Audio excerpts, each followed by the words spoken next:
Hello student, आप सभी का कोटा साइंस हब चैनल पे हार्दिक स्वागत। This is Prabha Verma, your biology teacher here.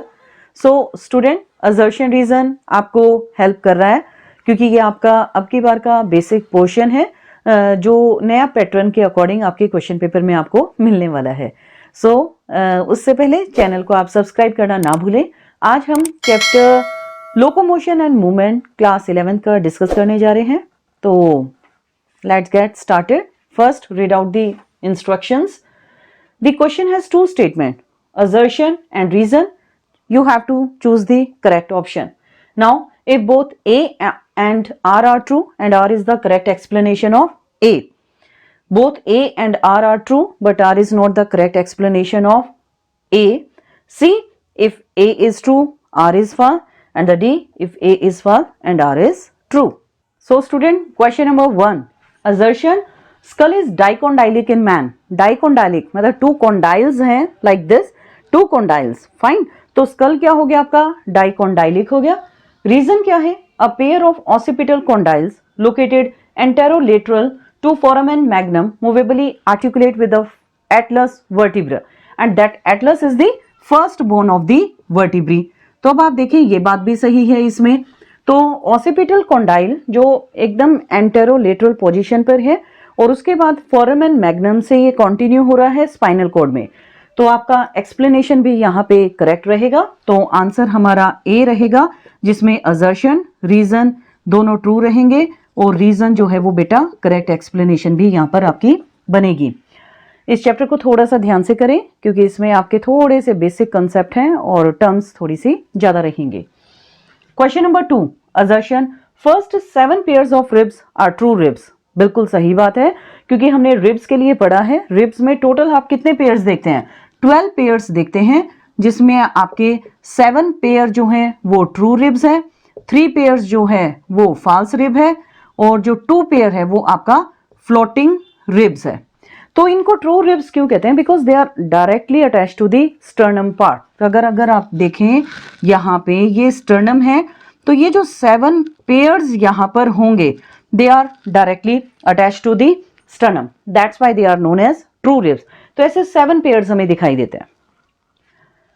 Reason क्या है? These ribs are not connected ventrally to the sternum. अब आप देखो ये हर तरीके से ये मतलब फ्रंट और बैक दोनों साइड से ये स्टर्नम से अटैच्ड है. तो बैक में आप देख रहे हैं कि स्पाइनल कोड है और फ्रंट में स्टर्नम है. तो नॉट कनेक्टेड लिखा है, इसका मतलब ये रीजन आपका बिल्कुल रॉन्ग है.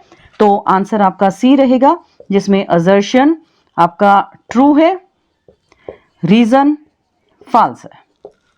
Question number 3, assertion during exercise a person undergoes fatigue very soon. बिल्कुल कि जैसे जब हम एक्सरसाइज करते हैं तो थोड़ी देर में थकान होनी शुरू हो जाती है. रीजन क्या है? During this period muscle fibre undergo oxygen डेप्ट. डेप्ट का मतलब क्या रहेगा कि मसल्स में ऑक्सीजन की थोड़ी सी कमी हो जाती है. उसकी कमी की होने की वजह से मसल्स में लैक्टिक एसिड बनना शुरू हो जाता है जिसकी वजह से मस्कुलर क्रैम्प्स भी आते हैं, जिसे अगर नॉर्मल भाषा में मैं कहूँ कि मतलब एक खिंचाव रहता है नसों में, या बाइटे वर्ड भी यूज किया जाता है. तो मतलब ठीक है, आपका एक्सप्लेनेशन भी ठीक रहेगा कि जैसे एक्सरसाइज करते हैं मतलब स्ट्रेनुअस या विग्रस एक्सरसाइज के दौरान आपका ऑक्सीजन की कमी हो जाती है और उसकी वजह से लैक्टिक एसिड बनता है और प्रॉपर एनर्जी प्रोडक्शन नहीं हो पाता जिसकी वजह से थकान होती है. तो आपका ए ऑप्शन रहेगा जिसमें असर्शन रीजन दोनों ट्रू है और रीजन करेक्ट एक्सप्लेनेशन भी रहेगी. Question number 4, assertion muscle fibre is a syncytium. अब ये वर्ड आप समझे, सिंसाइशियम का मतलब होता है multi nucleate condition. Multi nucleate, multi means many, nucleate means condition, that means many nuclei. तो मैनी न्यूक्लियाई प्रेजेंट होती हैं मसल फाइबर में. रीजन क्या है? Muscle fibre has a large number of parallelly arranged myofilament in the sarcoplasm. Muscle fibre में बहुत सारे मतलब पैरेलली अरेंज्ड मायोफिलामेंट प्रेजेंट होते हैं जो सार्कोप्लाज्म है. जैसे हम देखते हैं साइटोप्लाज्म एक सेल में है, तो मसल्स के लिए सार्कोप्लाज्म उसका एक टाइप से साइटोप्लाज्म है. Both are right. लेकिन आपका रीजन करेक्ट एक्सप्लेनेशन नहीं है, तो इसके लिए हम ऑप्शन बी पर जाएंगे, जिसमें असर्शन रीजन ट्रू रहेगा लेकिन रीजन करेक्ट एक्सप्लेनेशन नहीं बनेगी। So question number 5, assertion टिटैनी is rapid spams in muscle. अब आप मीनिंग समझिए, रैपिड स्पैम का मतलब क्या है, एकदम अचानक एक झटका आ जाना जो कि आपके कंट्रोल में नहीं रहता है। तो जैसे कई बार हम नॉर्मल भाषा में बोलते हैं मोच आ जाना, है ना, या आप कहते हैं चनक आ गई है, झटका आ गया है, कुछ ऐसी चीजें जिन्हें हम कंट्रोल ही नहीं कर पाते हैं। इवन बाइटें भी जो हैं एकदम नस खींचती है, तो that particular situation that means sustained contraction.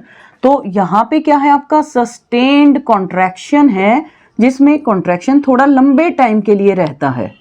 That condition is tetany. Reason क्या है, it is usually caused by an increase in the blood calcium level. No, it is caused by the increase in the lactic acid level.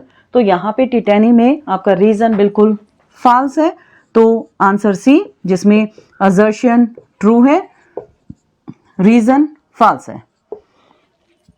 Then question number 6, assertion bone has very hard matrix whereas cartilage has pliable matrix। pliable का मतलब that can be easily move, ठीक है ना, तो जिसमें movement आसानी से देखने को मिल जाता है, लेकिन बोन में तो हार्ड मैट्रिक्स है। अब आप देखें, जैसे समझो इसको, अब ये बोन है, ठीक है, मतलब आप क्या बोल रहे हो, ह्यूमरस है, रेडियस है, अल्ना है। अब मैं ह्यूमरस को नहीं मूव कर सकती, रेडियस अल्ना को मूव नहीं कर सकती, but I can move these finger and the wrist and this joint. Alright, तो बोन हार्ड हो गया लेकिन कार्टिलेज में मूवमेंट है। कार्टिलेज नॉर्मली आपका नोज टिप पे, आप देख रहे हो, नोज में मूवमेंट हो सकता है, ईयर्स में मूवमेंट है, या थोड़ा जो हमारा स्टार्टिंग पार्ट है इसोफेगस का, वहां तक मूवमेंट है, वहां पे आपका कार्टिलेज प्रेजेंट है, या ट्रैकिया में भी कार्टिलेजिनस रिंग्स है। रीजन क्या है, bone has calcium salt in its matrix whereas cartilage has chondroitin salt in its matrix. तो ठीक है, आपका इसमें रीजन रहेगा ए, जिसमें असर्शन, आपका असर्शन और रीजन ट्रू रहेगा, और रीजन जो है वो करेक्ट एक्सप्लेनेशन बनेगी। Question number 7, assertion mechanism of muscle contraction is explained bye sliding filament theory. बड़ी इंपॉर्टेंट थ्योरी है।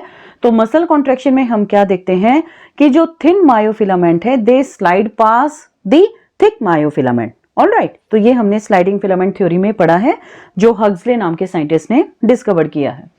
रीजन क्या है, contraction of muscle fibre takes place by sliding of thick filament over thin. तो ये तो मैंने अभी आपको बताया है, यहाँ पे आपका थिन होना था और यहाँ आपका थिक होना था। तो हमने पढ़ा है कि अगर ये एक थिक आपकी मायोफिलामेंट है, दे slide past over by the thin myofilament. तो इसमें तो रीजन बिल्कुल आपका रॉन्ग हो गया, तो ऑप्शन सी रहेगा, जिसमें असर्शन ट्रू है और रीजन फॉल्स है। Then question number 8, assertion ulna is longer than radius. बिल्कुल, अल्ना कहाँ है, आपके हैंड बोन्स में है, या फोरलिम्स में भी आप कह सकते हो, it is longer than radius. Reason, it has large olecranon process. ये भी बात सही है, इसमें ऑलिक्रेनोन प्रोसेस ज्यादा है, लेकिन ये इसकी एक्सप्लेनेशन नहीं है, तो ऑप्शन बी के साथ जाएंगे, जिसमें असर्शन रीजन दोनों ट्रू रहेगा, लेकिन रीजन करेक्ट एक्सप्लेनेशन नहीं बनेगी। Question number 9, assertion birds are with pneumatic bones. Pneumatic bones are what, these are air bones. इनमें कुछ एयर कैविटीज प्रेजेंट होती हैं जिसमें एयर है, and that makes the bone light, that's why birds can easily fly because of light bone. Reason, air sac make the bones lighter which help in the easy flight of the birds. तो बिल्कुल correct है आपका, तो answer रहेगा A, जिसमें assertion reason both are true, reason जो है वो करेक्ट एक्सप्लेनेशन है। Question number 10, assertion cartilage that means protein matrix and bone calcium matrix are rigid connective tissue. ये रिजिड कनेक्टिव टिश्यू है, बिल्कुल सही बात है। रीजन क्या है, blood is a connective tissue in which plasma is matrix. ये भी ठीक बात है, लेकिन ये एक्सप्लेनेशन सही नहीं बनता, तो इसमें आपका आंसर बी रहेगा, जिसमें असर्शन रीजन ट्रू है, लेकिन रीजन करेक्ट एक्सप्लेनेशन नहीं बनेगी। सो स्टूडेंट, सबसे पहले चैप्टर की रीडिंग अच्छे से हो, उसके बाद आपके जो भी शॉर्ट क्वेश्चंस बनते हैं, चाहे वो MCQ है, filling the blank, one word, उनको आप अच्छे से पढ़ लें। उसके लिए आप हमारी प्रीवियस वीडियोस पे जाएं और उनको बिना स्किप करते हुए आप ज़्यादा से ज़्यादा जो है अपना टाइम एक बार डिवोट करें, ताकि वो आपका लाइफ टाइम रहेगा। और फिर आप असर्शन रीजन सॉल्व करोगे तो आसानी से आप सॉल्व कर सकते हैं। तो आज की वीडियो में इतना सभी। चैनल को सब्सक्राइब करना ना भूलें। अपना ध्यान रखें, सुरक्षित रहें। धन्यवाद।